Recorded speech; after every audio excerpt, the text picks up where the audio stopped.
Olá, meus amigos e minhas amigas, sejam mais uma vez bem-vindos ao canal Teologia Adventista. Aqui nós estudamos a nossa Bíblia através da lição da Escola Sabatina. Eu já tenho aqui em mãos o meu guia de estudo. Estamos estudando nesse segundo trimestre Crescendo em um Relacionamento com Deus e nós chegamos ao estudo de número 3, cujo título é Orgulho e Humildade. E eu tenho aqui, antes de mais nada, trazer para vocês a resposta que deve estar na sua mente. Por que o vídeo saiu um pouco mais tarde hoje?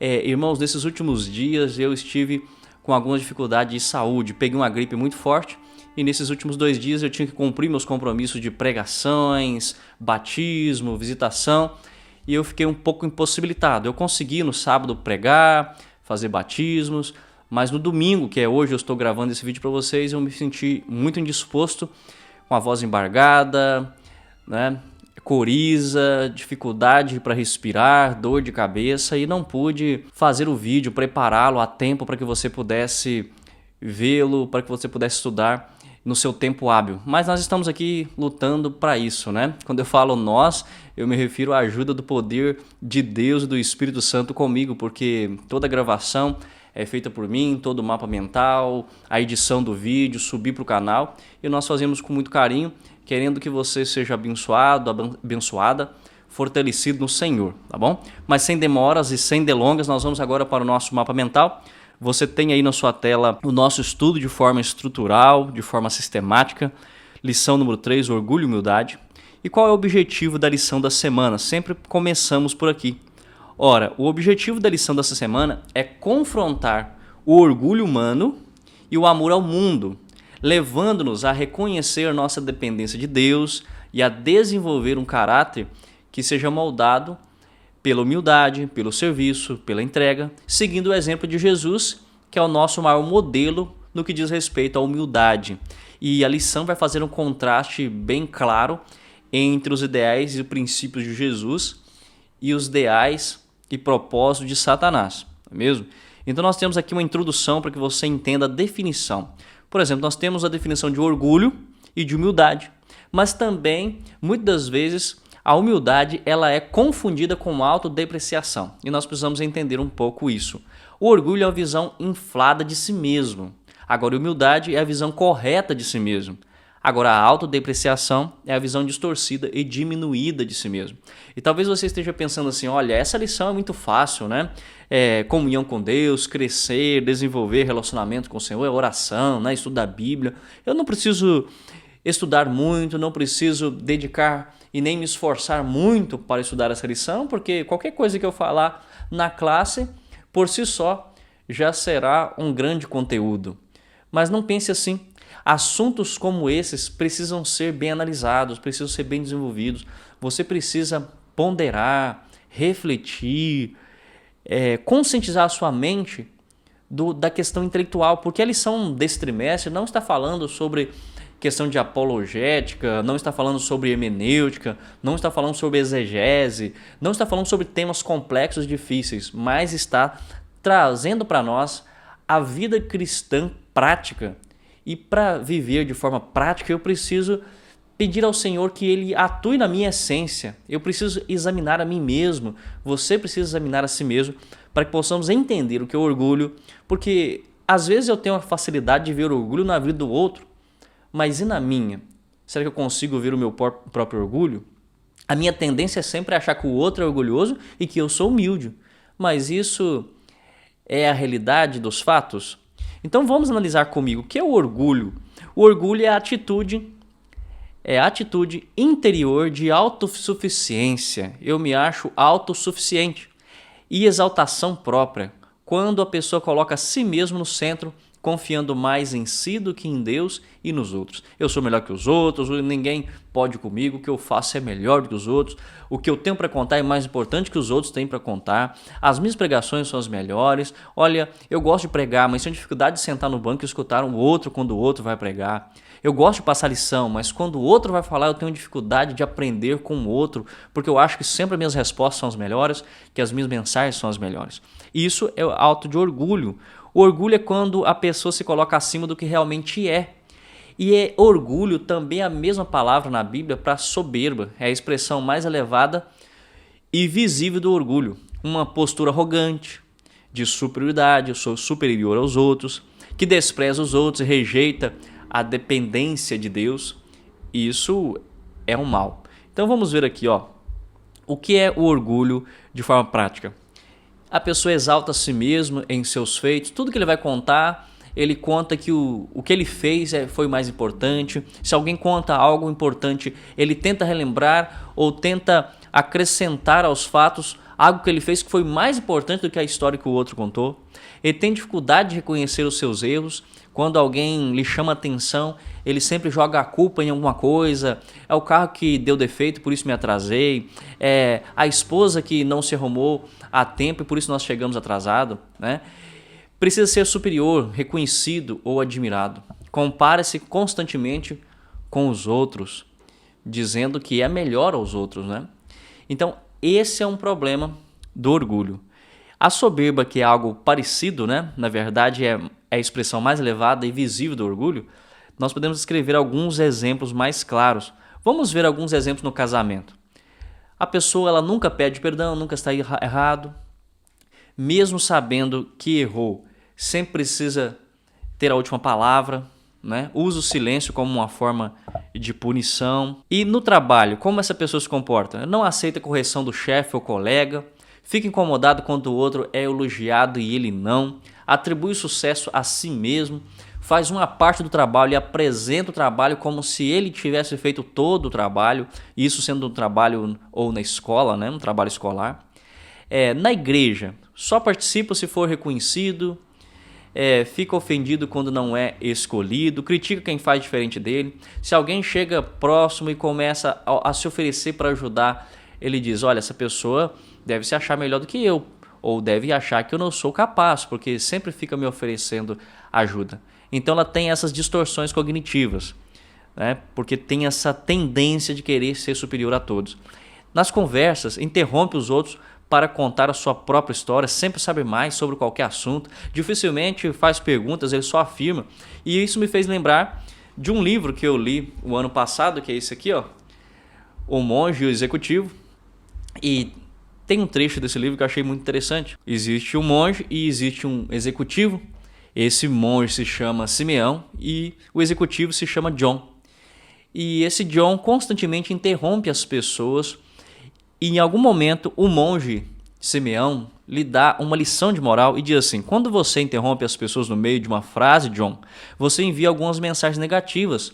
De forma inconsciente você envia essas mensagens mesmo que você não perceba. Número 1, se você me interrompeu é porque não estava prestando muita atenção no que eu dizia, já que sua cabeça estava ocupada com a resposta.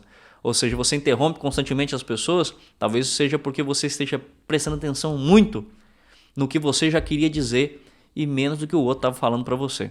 Número 2, se você se recusa a me ouvir, não está valorizando a minha opinião.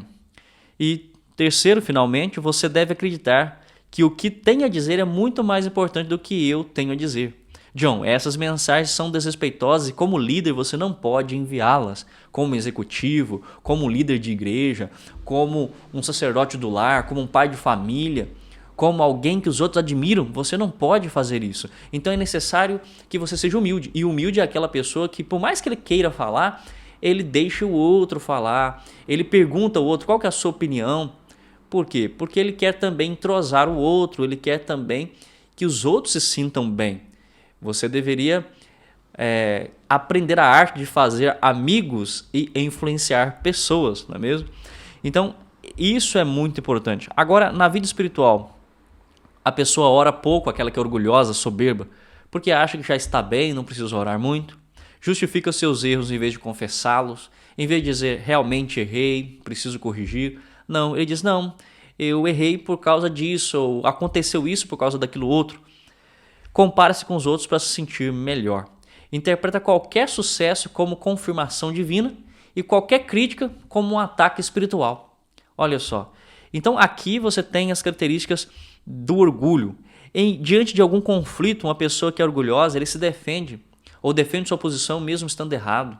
Distorce os fatos para não perder a razão. Prefere perder o relacionamento do que ceder. Né? Então aqui nós fizemos essa explicação do orgulho e precisamos ver agora um pouco da explicação da humildade, a visão correta de si mesmo. Ser humilde é ter uma visão correta de si mesmo. A humildade é o equilíbrio, é quando a pessoa se enxerga como realmente é, nem mais nem menos, à luz de Deus. Então achei muito interessante uma comparação que um amigo meu fez, onde existem aquelas pessoas que sobem na corda bamba, não é mesmo? Onde elas ganham a vida subindo, andando numa corda bamba, sem estar protegido por nenhum cabo, por nenhuma corda, e ela anda ali sobre aquela corda com um tipo de um bastão para se equilibrar, e ele precisa ter um equilíbrio. Se ele pender para um lado, ele vai cair, se pender para o outro, ele vai cair. Então humildade é esse equilíbrio. Se você pende para um lado, você pode ser orgulhoso. Se você pende para o outro, você pode ser aquela pessoa que se autodeprecia. E isso é um mal. Então precisamos ser equilibrados. Então humildade é equilíbrio. É quando a pessoa se enxerga como realmente é, nem mais nem menos, à luz de Deus, vive de acordo com Deus para agradar a Deus. Então ele reconhece suas limitações, reconhece seus dons sem arrogância, coloca Deus no centro, serve os outros. É aquela pessoa que faz seu trabalho sem diminuir o trabalho do outro, agradece o elogio com reconhecimento e exalta a Deus em suas ações, admite seus erros e busca corrigi-los. Muitas pessoas confundem humildade com pobreza, mas nem sempre humildade tem a ver com pobreza. Existem pessoas que são pobres e arrogantes e orgulhosos, e existem pessoas ricas que são muito humildes. E nós podemos saber disso ao conviver com as pessoas, não é mesmo? Então você veja, essas características são características de uma pessoa humilde. Agora, a autodepreciação, que você precisa entender para não confundir com humildade, é a visão distorcida, diminuída de si mesmo. Aqui está um ponto importante. Muita gente acha que isso é humildade, mas não é. A autodepreciação é quando a pessoa se coloca abaixo do que Deus diz que ela é. E vamos ver então alguns exemplos. Se vê como inútil ou sem valor. Por mais que faça algo bem feito e é elogiado, não aceita o elogio, né? Diz, não, isso não, que nada, eu não consegui fazer isso tão bem, olha, eu nem me preparei tanto assim para fazer isso, e começa a se depreciar. Rejeita os elogios de forma exagerada, vive com culpa constante, diminui os dons que Deus lhe deu. Né? Alguém com habilidades, alguém que tem habilidades, e quando é elogiado por essas habilidades, ele se desmerece, ele acha que isso é ser humilde. Ou talvez porque essa pessoa ela esteja recusando o elogio para que a outra pessoa reforce mais o elogio ainda. Olha, você pregou muito bem. Olha, que nada, eu não sou tão bom pregador assim. Olha, eu nem estudei direito. Não, mas imagina então se você tivesse estudado, né? Porque dessa forma nem estudou direito e pregou dessa forma, quem dera eu poder pregar com você. Então, talvez seja uma maneira de disfarçar a vontade de querer elogios e insuflar o seu ego, não é verdade? Isso é a autodepreciação. João, profeta do Apocalipse, ele denunciou o problema do orgulho espiritual enraizado no foco do eu. Nós vimos isso na primeira lição, quando é falado de Laodiceia. O diagnóstico de Deus sobre Laodiceia era o seguinte: Laodiceia se considerava o quê? Que não precisava de nada. Estou rico e abastado e não preciso de coisa alguma. E nem sabes tu que és infeliz, sim, miserável, pobre, cego e nu. Então Deus dá um diagnóstico da igreja de Laodiceia porque ela era autossuficiente, era orgulhosa. Eu não preciso de coisa alguma. Né?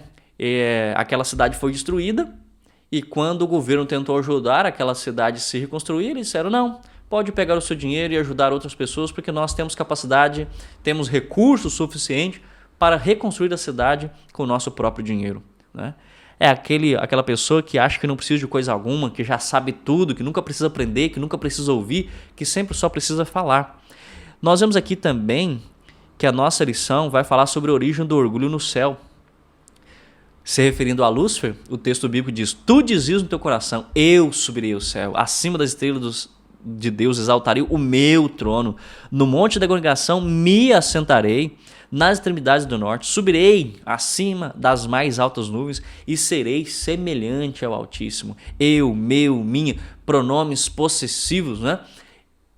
a necessidade de se exaltar, de querer ser adorado, de dizer que o outro faz não é bom, desmerecer o que Deus fez, do que os anjos estão fazendo e exaltar a sua própria atitude. Então nós vemos nisso aqui o que o livro Desejado das Nações apresenta para nós na página 348. Diz assim: Lúcifer desejava o poder de Deus, mas não o seu caráter. Ele buscava para si mesmo o mais alto lugar, e toda criatura que é movida por seu espírito fará o mesmo.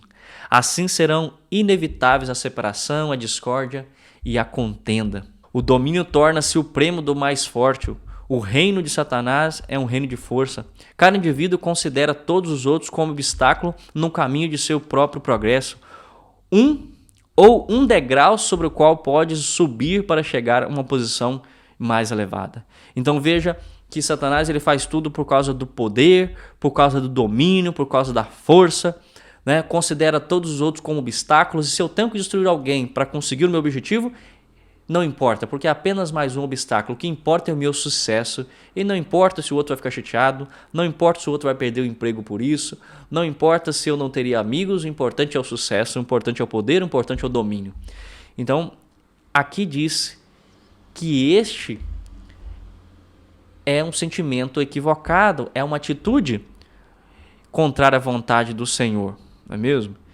Então, quando nós vamos aqui para a tentativa de viver sem Deus, nós vemos Gênesis 11, 4, onde fala do povo de Nimrod, aquele que, sobre a sua liderança, levou as pessoas a construírem a Torre de Babel, a fazer aquela grande zigurate para conectá-los ao céu e dominar os elementos sobrenaturais ou naturais para, com o seu discurso político, comandar as massas. Nós vemos aqui que Nimrod ele leva as pessoas a pensarem que construindo aquela torre, eles precisariam ficar agora independentes de Deus, seriam autossuficientes. Vinde, edifiquemos para nós uma cidade e uma torre cujo tope chega até os céus e tornemos célebre o nosso nome, para que não sejamos espalhados por toda a terra. Deus não vai nos espalhar, Deus pode tentar enviar o dilúvio e não destruirá, porque nós temos um local de refúgio, nós somos os bons e o nosso nome será lembrado por todas as gerações, como alguém que fez algo extraordinário. Então que nós vemos um pouco a introdução da lição da nossa semana. E agora, se nós vamos para a exposição semanal, foi importante fazermos aqui essa introdução para que você entenda bem aqui os termos dessa semana. Domingo nós temos o título Aprisionados pelo Orgulho. A parte de sábado falou que muitas vezes nós temos a tendência de ver o orgulho no outro, mas não temos a tendência de vermos em nós mesmos. Quando apontamos o dedo para os outros e negamos a presença do orgulho em nossa própria vida, acabamos enganando nós mesmos, não é verdade? Porque quantas e quantas vezes eu e você já não demonstramos orgulho em nossas atitudes? Então, nessa semana nós vamos refletir sobre como o orgulho pode afetar o nosso relacionamento com Deus e com as pessoas que vivem ao nosso redor. Então, aprisionados pelo orgulho. Nós temos aqui alguns textos sugeridos. 1 João 2, 15 a 17. Não ameis o mundo nem as coisas que há no mundo. Se alguém amar o mundo, o amor do Pai não está nele. Porque tudo que há no mundo, a concupiscência da carne, a concupiscência dos olhos, a soberba da vida, não procede do Pai, mas procede do mundo. Ora, o mundo passa bem como a sua concupiscência. Aquele, porém, que faz a vontade de Deus permanece eternamente. Então, soberba da vida é o mesmo que orgulho. E quando nós deixamos o orgulho fluir em nós, nós ficamos aprisionados por esse orgulho e perdemos amizades, perdemos a oportunidade de viver em alegria, de experimentar novas amizades, conhecer novas pessoas, de aprender coisa nova. Porque um bloqueio é criado diante de nós quando temos a tendência de deixar o orgulho prevalecer, não é mesmo? É a sensação de que somos melhores ou mais importantes que os outros. De fato, o orgulho é um sentimento e não podemos nem devemos confiar nele. É o que a lição falou aqui. E o orgulho teve início no céu, como falamos. Por isso que nós precisamos analisar um pouco o caráter de Deus versus o caráter de Satanás. E na lição, nós vimos que foi exposto aqui esses dois textos de Filipenses 2, versos 5 a 8, que fala do caráter de Jesus, e Isaías 14, verso 13 e 14, que apresenta o caráter de Satanás ou de Lúcifer. Então nós temos aqui Filipenses 2, 5 a 8, Tem de vós o mesmo sentimento que houve em Cristo Jesus. E qual é esse sentimento que houve em Cristo Jesus? Pois ele, subsistindo em forma de Deus, não julgou como usurpação ser igual a Deus. Antes a si mesmo se esvaziou, assumindo a forma de servo, tornando-se semelhança de homens e reconhecido em figura humana. Então, sendo Deus, não se apegou ao seu status. Escolheu descer a esse mundo cheio de pecado para nos salvar. Ele esvaziou-se, mesmo sendo Deus, não quis aqui na terra ser tratado como tal. Se humilhou, porque, como o livro Desejado das Nações diz, seria uma infinita humilhação para Deus vir a esse mundo na natureza de Adão antes do pecado. E o livro Desejado das Nações diz, nos seus primeiros capítulos, que ele veio a esse mundo, quando esse mundo já tinha mais de 4.000 anos, sendo degenerado pelo pecado, pela sujeira, pela violência, pela iniquidade. Então, olhem só, ele se humilhou. Agora, o texto que nós lemos agora há pouco sobre Lúcifer, fala que ele, sendo criatura, quis tomar o lugar de Deus, escolheu subir, colocar o seu trono acima do trono de Deus, exaltou-se a si mesmo, né? A exaltação é visível aqui. Então nós temos esses pontos. E agora a pergunta 1, fala assim para nós: quais são os 3 ensinos principais sobre o orgulho e o amor ao mundo? Ora, eu destaquei aqui. João ensina 3 verdades principais. Primeiro, que não devemos amar o mundo nem as coisas que há nele, ou que nele há, pois esse amor é incomparável ou incompatível com o amor ao Pai. Segundo, que o mundo se manifesta especialmente na concupiscência da carne, na concupiscência dos olhos e na soberba da vida. Se relacionar com o mundo é tentar satisfazer a carne, satisfazer os prazeres da carne, os desejos dos olhos, né? Aquilo que eu penso, eu quero, eu faço. Aquilo que eu gosto de ouvir, eu ouço e satisfaço o meu ouvido, eu satisfaço o meu paladar, não é mesmo? A soberba da vida, a expressão do orgulho humano afastado de Deus. E terceiro, que o mundo e seus desejos são passageiros, mas aquele que faz a vontade de Deus permanece para sempre. Então nós podemos entender que o problema começa quando deixamos de atribuir a Deus a glória por tudo que ele realiza em nossa vida. Lúcifer deveria ter exaltado o nome de Deus com a sua vida, como ele fazia antes, né? Não sabemos quantos anos Lúcifer viveu exaltando e glorificando a Deus. E não temos como explicar como esse orgulho surgiu no seu coração.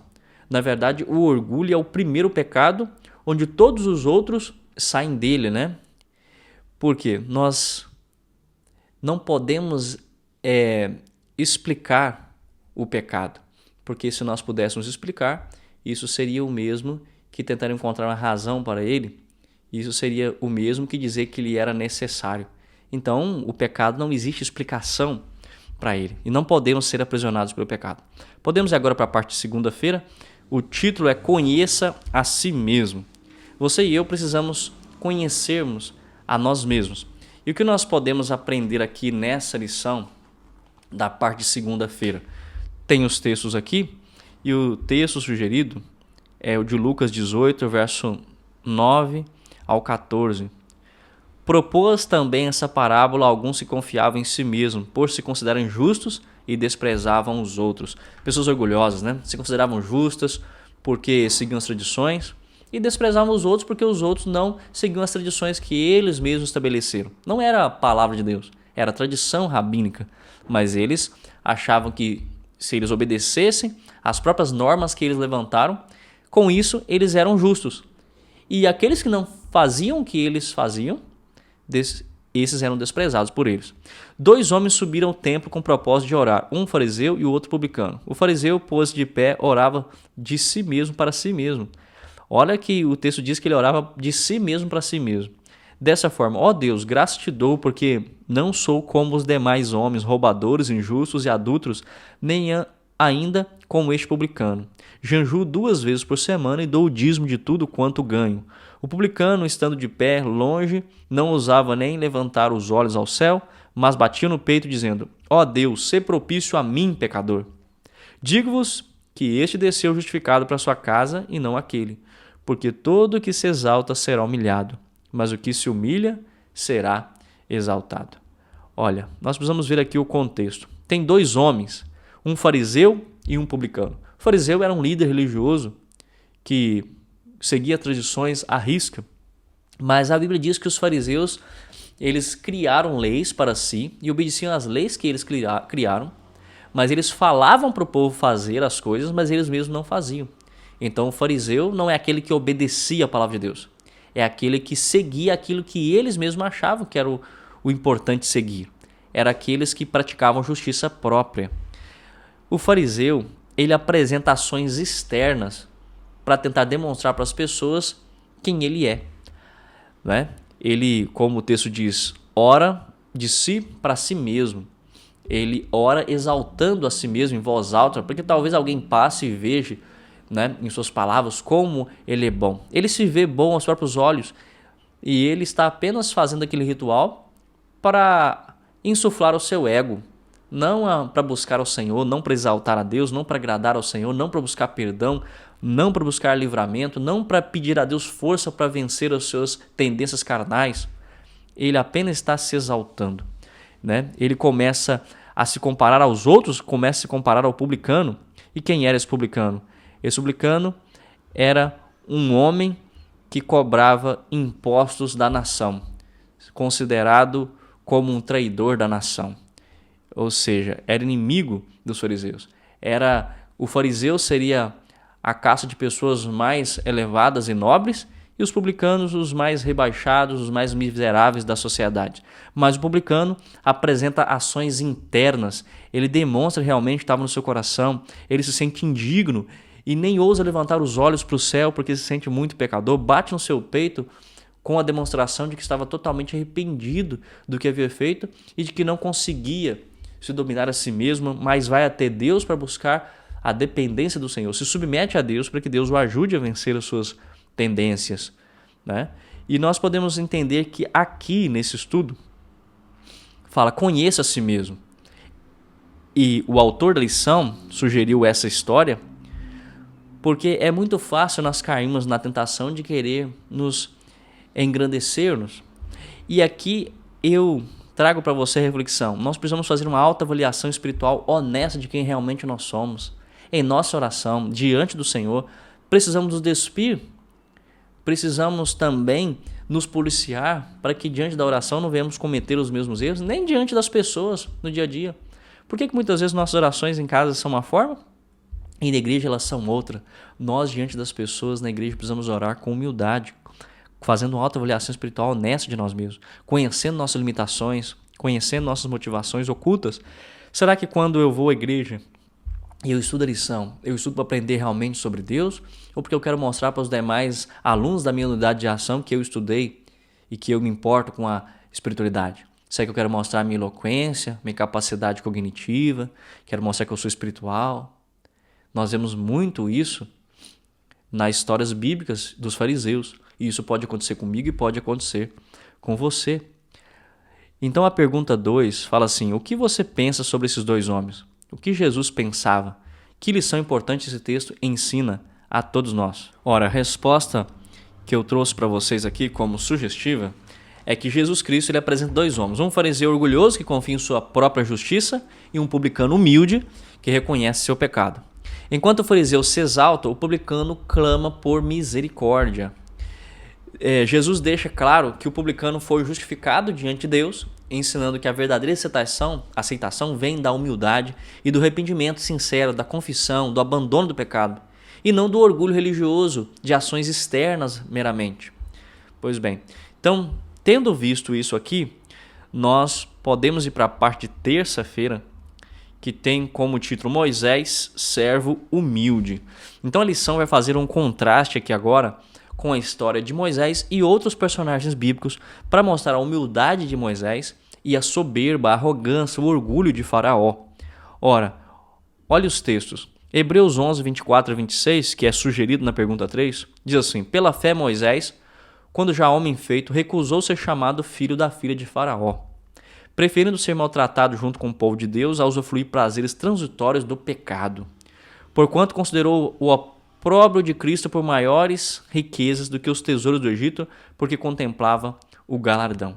Então existe aqui um contraste, ou vários contrastes. Por exemplo, Moisés, quando ele é chamado por Deus no momento ali da sarça ardente, em Êxodo 3, e quando Deus o chama para aquela grande missão, Moisés se considera indigno, pequeno, incapaz, e diz: quem sou eu? E ele se aproxima de Deus porque a vontade dele era conhecer mais a Deus. Conhecer mais a Deus. E Moisés ficou conhecido como o homem mais humilde da terra. Era varão Moisés muito manso, mais do que todos os homens que haviam sobre a terra. Números 12, verso 3. Agora, como era Faraó? Quando Moisés vai até Faraó, pede que Faraó liberte o seu povo, qual é a reação de Faraó? Faraó se considerava um Deus e ele diz: quem é o Senhor para que ouça eu a voz e deixe ir Israel? Não conheço o Senhor, nem tampouco deixarei ir Israel. Ou seja, Faraó não conhece, não reconhece o Senhor como Deus, porque ele considerava a si mesmo como o Deus do Egito. Então nós temos aqui que Faraó, enquanto Moisés é lembrado pela sua humildade, Faraó é lembrado como o homem mais orgulhoso. Nós temos em Neemias 9:10: fizeste sinais e milagres contra Faraó e seus servos e contra todo o povo da sua terra, porque soubeste que os trataram com soberba, e assim adquiriste renome, como hoje se vê.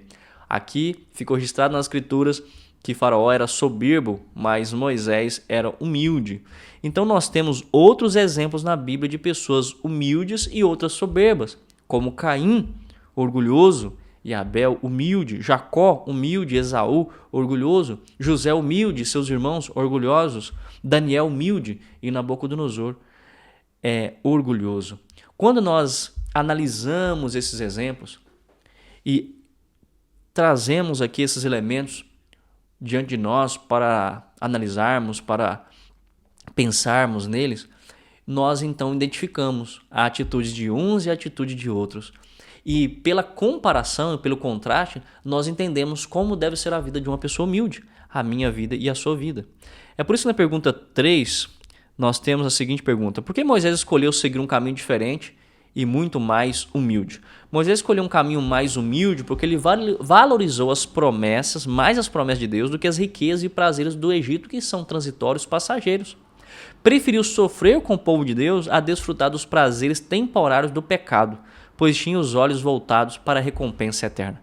Então essa resposta foi tirada do texto que foi sugerido, porque você sempre precisa lembrar: uma só sentença das Sagradas Escrituras vale mais que qualquer ideias ou argumentos humanos, não é mesmo? Vamos à parte agora de quarta-feira. Quarta-feira temos um ponto importante aqui: o pecado mais ofensivo. Qual o texto que foi sugerido na nossa lição? Lucas 22, 24 a 27. O caso entre os discípulos, entre eles se disputava quem era o maior. Suscitaram também entre si uma discussão sobre qual deles parecia ser o maior, mas Jesus lhes disse: os reis dos povos dominam sobre eles, e os que exercem autoridade são chamados benfeitores. Mas vós não sois assim, pelo contrário, o maior entre vós seja como o menor, e aquele que dirige seja como o que serve. Pois qual é o maior? Quem está à mesa ou quem serve? Porventura não é quem está à mesa? Pois no meio de vós eu sou como quem serve. O que nós analisamos aqui?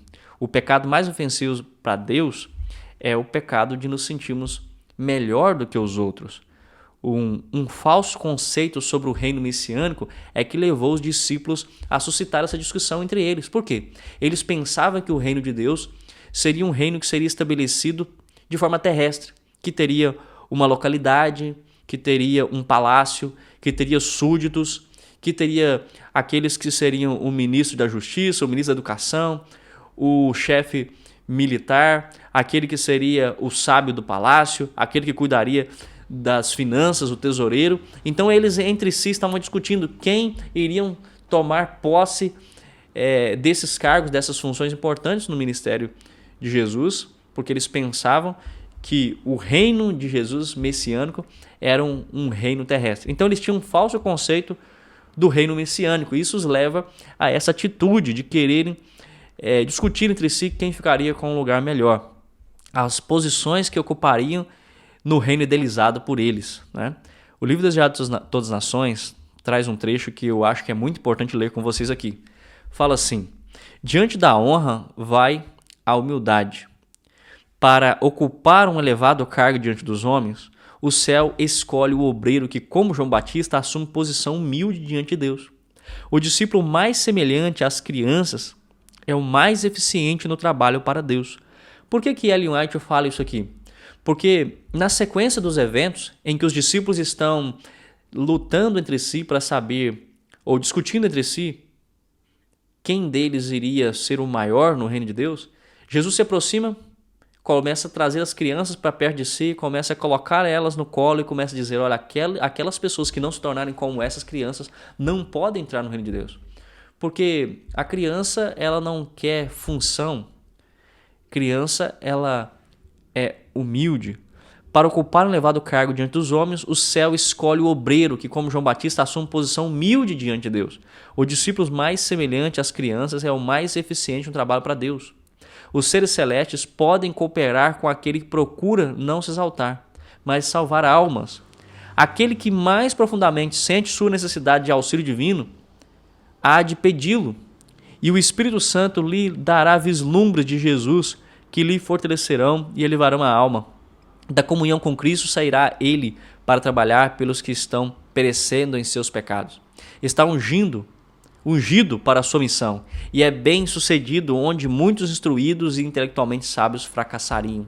Então aqui o texto do Desejar das Nações, para 349, traz para nós de que nós precisamos ser humildes, precisamos buscar o Senhor, precisamos considerar nossa condição e entender que precisamos de auxílio divino. E quando nós entendemos a nossa condição e pedimos a ajuda de Deus, o Senhor e o Espírito Santo nos será dado. E o Espírito Santo nos dará vislumbres sobre Jesus que vão fortalecer, vão elevar a nossa mente, a nossa alma. E nosso gozo, nossa alegria será poder levar pessoas para junto de Deus. Salvar almas por quem Cristo morreu. Né? Trabalhar para aliviar aqueles que sofrem dominados pelo pecado. Os propósitos do reino de Deus são diferentes. Né? Deus, ou Jesus, inverteu a pirâmide do poder, onde no alto estava o governo, o nobre, depois o pobre, depois aqueles de classe baixa. Deus inverte e diz, aquele que quiser ser o primeiro, seja o que serve, o maior entre vós seja como menor. Os reis dominam os outros, mas vocês não serão assim, vocês devem servir os outros, cuidar dos outros, pensar primeiramente nos outros antes de pensar em vocês mesmos. Porque eu sou o maior, eu sou o Senhor e Mestre e os lavei os pés. Tá vendo? Então olhem só aqui. A pergunta 4, como Jesus respondeu a discussão dos discípulos sobre o que é a verdadeira grandeza? Que frase resume esse ensino de Jesus? Jesus Cristo ensina que a verdadeira grandeza não está em dominar, mas em servir os outros. Ele mesmo se coloca como exemplo, mostrando que, embora seja Senhor, vive como servo. Tendo visto estes pontos, podemos ir para a parte de quinta-feira. E na parte de quinta-feira, o título é Contemplam.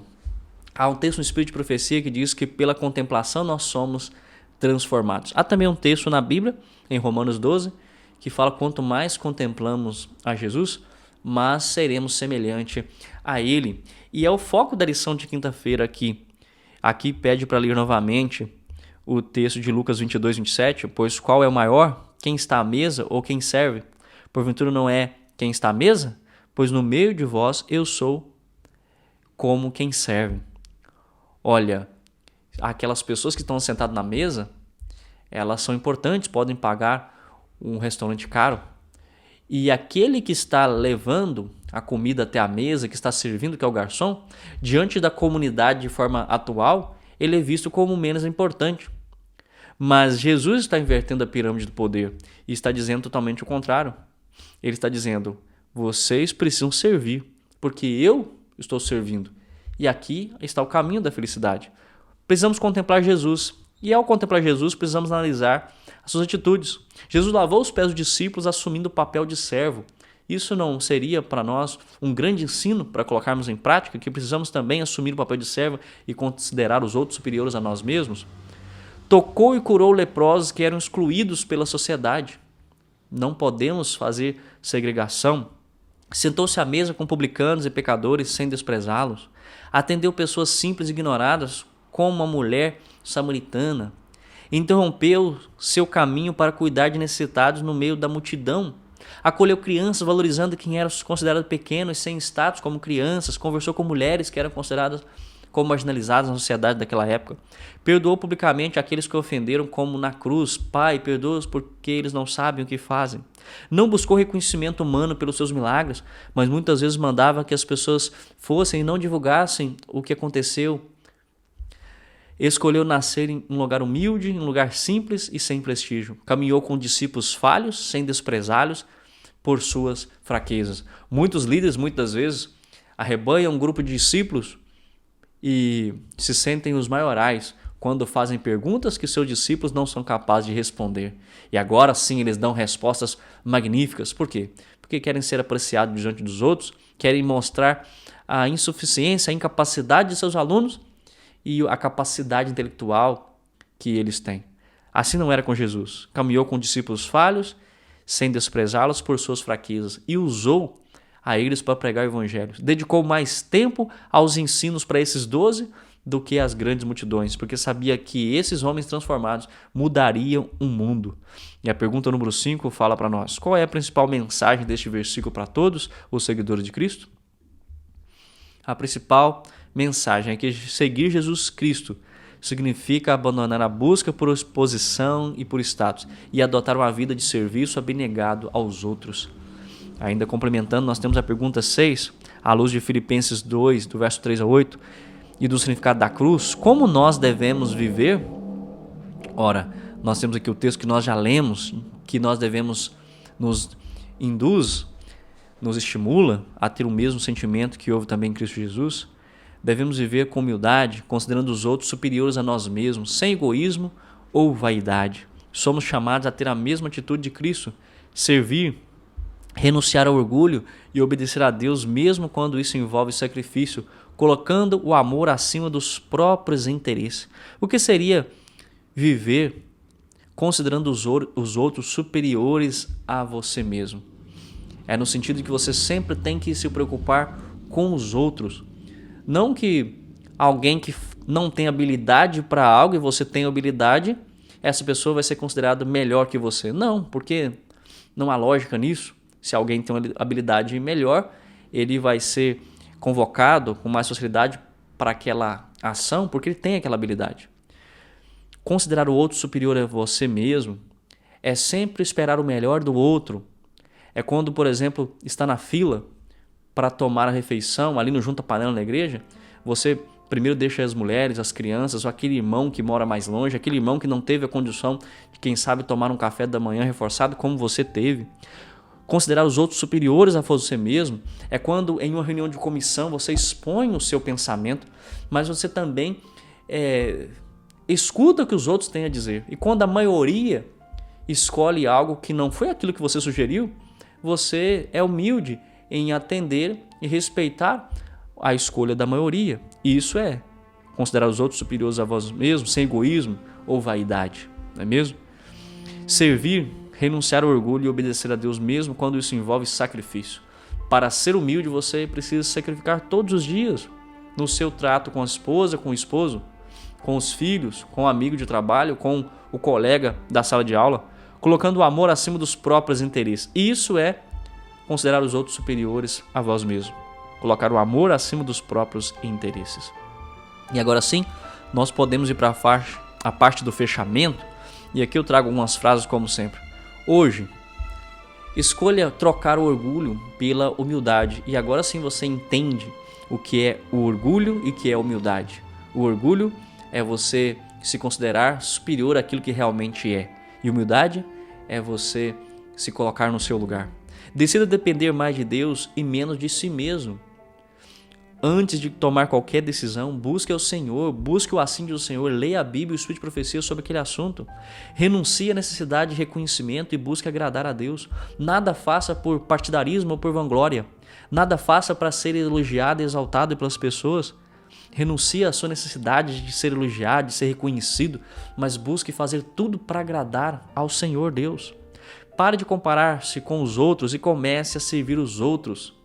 Em vez de se comparar aos outros, se compare com Jesus.